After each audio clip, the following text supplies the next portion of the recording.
Sa halip na ngayong araw, iniurong na sa susunod na buwan ang gagawin sanang nationwide school safety drill para ito sa active attack incidents na pangungunahan ng Education Department of DepEd. Bukod kasi sa masamang panahon at may mga kanselasyon pa rin ng klase, nais na tiyakin na rin ng kagawaran na maisasama ang opinyon ng mga eksperto sa pagpapatupad ng naturang safety drill. May Vitales sa balita.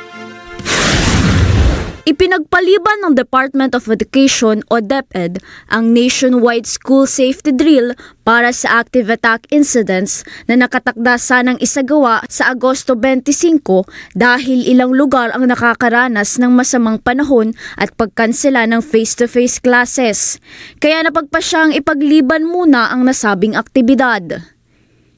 Isasagawa na lamang ang safety drill sa unang linggo ng Setyembre 2026 upang magkaroon pa ng sapat na panahon ang DepEd na maisama ang mga opinyon ng mga eksperto at evidence-based practices sa pagpapatupad ng drill. Tiniyak ng DepEd na magiging age-appropriate at trauma-informed ang drill at iiwasan ng mga graphic o makatotohanang simulation na maaaring magdulot ng takot sa mga estudyante.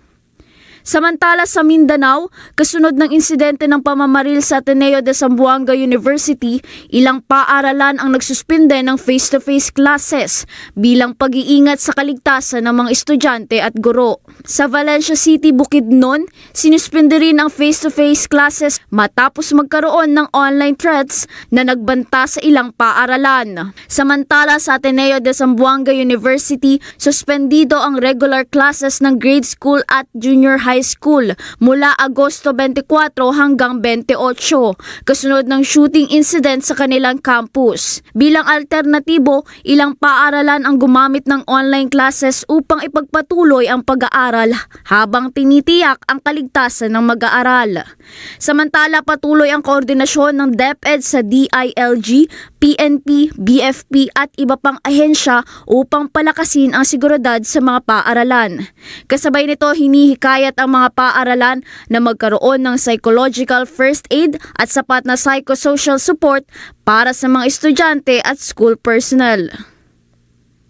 Mula sa pagpapaliban ng safety drill hanggang sa pansamantalang online classes sa ilang bahagi ng Mindanao, nananatiling pangunahing layunin ng DepEd ang kaligtasan at kapakanan ng bawat mag-aaral. May Vitales, para sa mata ng Agila, matatag, matapang, matapat.